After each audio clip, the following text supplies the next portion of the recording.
Well, good morning, everybody. My name is Andrew Wiley, Chief Executive of the Costain Group. And what it really does for us as an organisation is also bring into sharp focus another major requirement, which is a skills shortage in our country. And that's why we're delighted to start today in the school, finding out some of the initiatives that are taking place to make sure that we've got the engineering skills, the management skills, the leadership skills, putting men and women to work, delivering major infrastructure in our country. And so more recently we've been looking at how we can contribute to society in terms of some of the socially excluded groups and how we can help break barriers to employment. We talk now about wanting to transform business and transform community, and those two things are very clearly connected.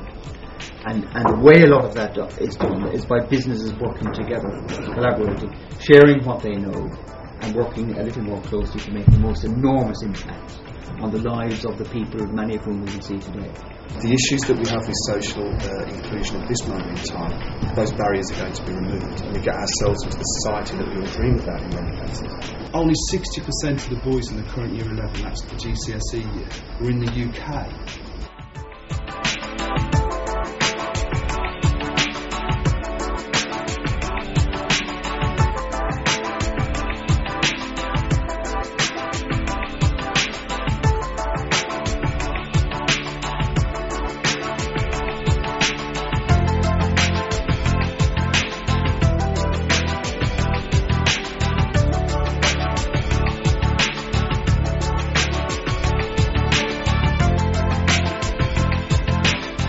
Very much like to welcome you to our school today, who has 448 pupils aged range from 3 to 11. Gang culture, particularly for us, we have 3 gangs that operate around our school, and it's quite a concern for all our parents because they're very, very reluctant to let their children play outside in case they get recruited. About 3 years ago we had concerns that some boys were being recruited into gangs. So we did quite a lot of work with the police to ensure that children were safe. We did basic things really. We banned hoodies, we banned mobile phones, scarves, all of those things, and that's why we introduced a very strict uniform policy. What we tried to do is look at what knowledge they've got about the world around them and use that so that they can relate it to science. We make science as exciting as possible, and we present it to the children in practical and relevant ways. It's not always pencil and paper. You see the liquid then inside my dropper? Yeah. Okay? And then I'm going to drop it into the baking soda. Alright? And then I'm going to find out and write down the reaction. So what happened? Did it fizz? Did it bubble? Did it do nothing?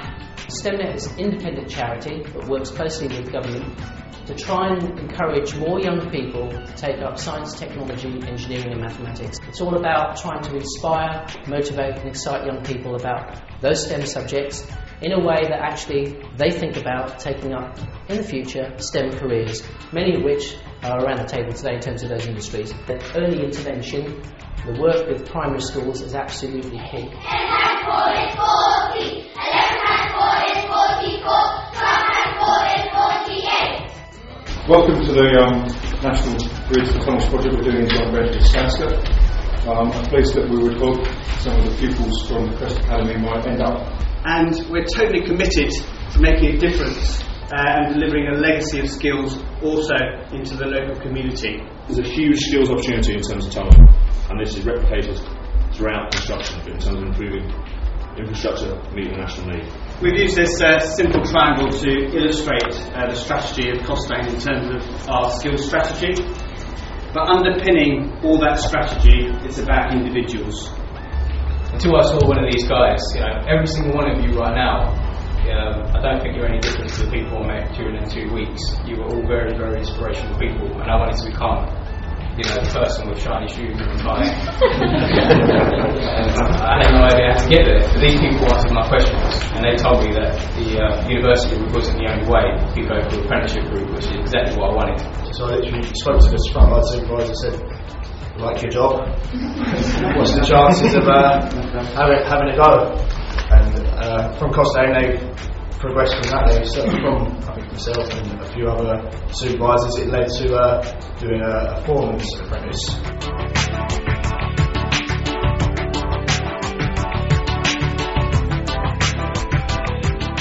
Firstly, what a great opportunity. It's not often you get a chance to actually take half a day out of your diary and actually get out there and really experience firsthand some of the things that you'll find in the community.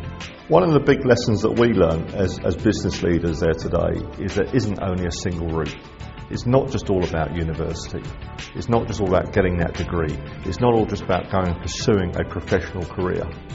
We should be opening up far, far more avenues than just that one single route that everyone seems to be fixed on.